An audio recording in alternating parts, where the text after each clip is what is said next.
In this video, we'll focus on the fundamental counting principles. As you learn to identify these principles within students' counting, you'll learn to support them in becoming better counters. Any collection of objects can be counted accurately if you use the three principles: ordered sequence of number, one-to-one principle, and the cardinal principle. In upcoming slides, we're going to look closer at each of these principles. Students don't learn these principles in order, but rather they occur concurrently. Students might first learn the principles for smaller numbers and then later learn to apply them to larger numbers. The first principle we'll look at is the ordered sequence of counting numbers. This is also known as the counting sequence or rote counting. This principle is based on the oral counting sequence, in other words, the numbers that children say. Remember memorizing 1, 2, 3, 4, 5? This counting sequence tells us that 1 always comes before 2 and 2 comes before 3. Students learn the counting sequence by beginning to memorize the numbers 1 to 10, and then they extend that to 12. Then they move on to the teen numbers. These can be a bit difficult. They're based on the relationships between the 3 and 9 that they've already learned, but there's some quirks. Think about the teen numbers. 14, 16, 18, 19. You just took the root word and added teen to it, so that makes sense. But what about 13 and 15? That's a little different.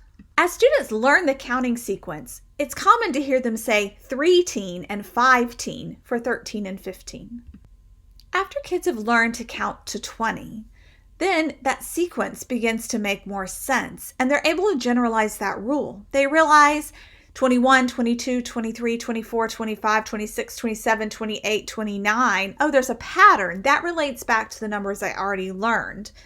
Then they start at 30. Oh, 31, 32, 33. They're just using that pattern. Even after kids have generalized that pattern, the decades can be difficult for kids. When you think about the decades, some of their names make sense. For example, for 60, 70, 80, 90, you're just adding T to the end of the counting number. However, we don't say 2T or 3T or 5T. This changing pattern can make decade numbers initially a bit difficult for kids to master. As kids learn the counting sequence beyond 20, a common error that we see is they get stuck at the decade numbers. You might hear a child count 37, 38, 39, and they elongate that 39. That's giving them some time to think about what number comes after 39, what decade comes next. You might support students in overcoming this by having them point to the numbers on a hundreds board as they count out loud. That way they can see after the 39 comes the 40. Another strategy you might use is to have them keep track on their fingers. So for example, when they're on 37, they're holding up 3 fingers, and as they move to 37, 38, 39, they can look down at their fingers and say, oh, next is 40. Children also need to work to develop the one-to-one principle. This is also called one-to-one correspondence. As students are counting, they need to assign one number from the counting sequence to each object. As you look at the picture on this page, you'll notice the little boy is assigning a number name or a number in the counting sequence to each of the cats. He's saying 1, 2, 3, 4, 5. He doesn't count any cats more than once. He doesn't skip any cats. He assigns one number name to each cat.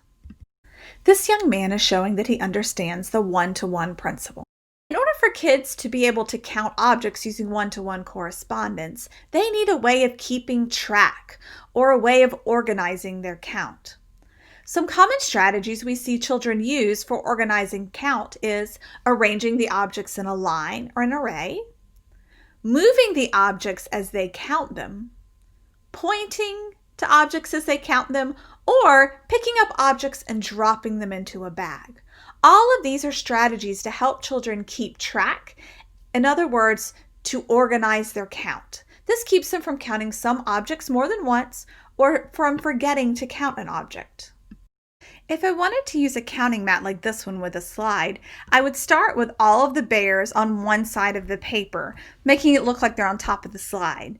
Then students would move their bear to the bottom of the slide, and as they move their bear, When it finally gets to the ground, they would count it. So they would say 1. They're going to slide it again, and then they're going to say that next counting number as soon as he hits the ground. 2. Again, down the slide. 3. One more. Down the slide makes 4. In this way, the slide helps them with keeping track and one-to-one correspondence. A simpler version of this counting mat can be created by taking a piece of paper and just folding it in half. Students would slide the objects from one side to the other. The third principle of counting is the cardinal principle. This is also called cardinality. This principle tells us that the last number said when you count a collection represents the number of objects in the collection. For example, if I was counting the children in this picture, I would say 1, 2, 3, and then that 3, the last number I say, tells me how many children are in the picture. As children are developing the cardinal principle, you may see a few things. One of them is that when you ask how many, the child responds by counting the whole collection again. Looking at these green dots on the page, if I ask the child to count them, they might say 1, 2, 3, 4, 5. And then if the teacher asks how many, the child might again say 1, 2, 3, 4, 5. Another common misconception that we might see is that children believe that the last number stated actually tells you the name of that object. For example, if I'm counting those 5 dots, 1, 2, 3, 4, 5. And so they believe that 5 actually names the 5th dot. How can you help kids with developing cardinality? One cue you can use as a teacher is after you ask how many, take your finger and swoop around all the objects. This reminds them that you're asking how many are in the whole collection. Now that you've had an overview of the 3 principles of counting, let's try to apply those principles to some situations. Consider this. A teacher says, "Please count these cubes for me."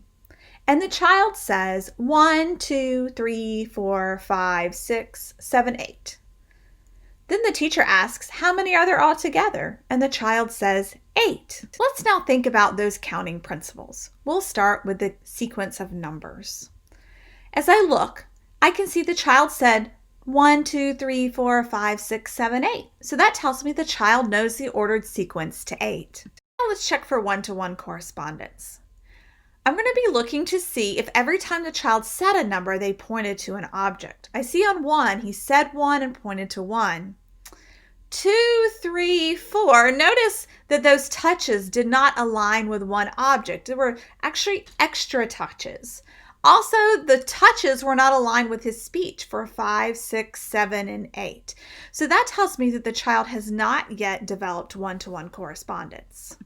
Now let's think about this child in terms of cardinality. Remember, cardinality is knowing that the last number name that you say represents the total number of objects in the group. So this child said 1, 2, 3, 4, 5, 6, 7, 8. And when they asked how many were there altogether, they said 8. So this child has cardinality. I know that seems weird, right? Because there really aren't 8 cubes, but the cardinality principle just says that the last number that you say represents the total number in the group. So this child said 8 last, and when you ask how many, they said 8. This means they have cardinality. Let's look at another example. Consider this. The teacher says, "Please count these cubes for me." And the student says, 1, 2, 3, 4, 5, 7. The teacher asks, "How many are there altogether?" And the student says, 1, 2, 3, 4, 5, 7. Let's break down those principles of counting. First, let's look at the ordered sequence of number. I notice that the child says 1, 2, 3, 4, 5, 7. This tells me that the child understands the sequence up to 5, but then begins to make an error. As a teacher, I know that's where I'm going to want to start, getting that number 6 in the counting sequence. Next, I'll look at one-to-one correspondence. I notice that every time the child says a number name, they point to an object. Now, I'm sure you're thinking, yeah, but they said 7 when they pointed to the 6th one. That doesn't matter with one-to-one correspondence. As long as they are pairing a number in the counting sequence with pointing to an object, and they don't count any objects more than once or skip any objects, they have one-to-one correspondence. Finally, we want to think about, does this child have the cardinal principle or cardinality? When the teacher said, "How many are there altogether?" the child repeated the count again. This tells me the child doesn't yet have cardinality. If they had cardinality, they would have said 7 because that's the last number name that they named. Instead, they went back and counted the collection again. This tells me they're still working to develop cardinality. I hope this video has helped you better understand the 3 principles of counting.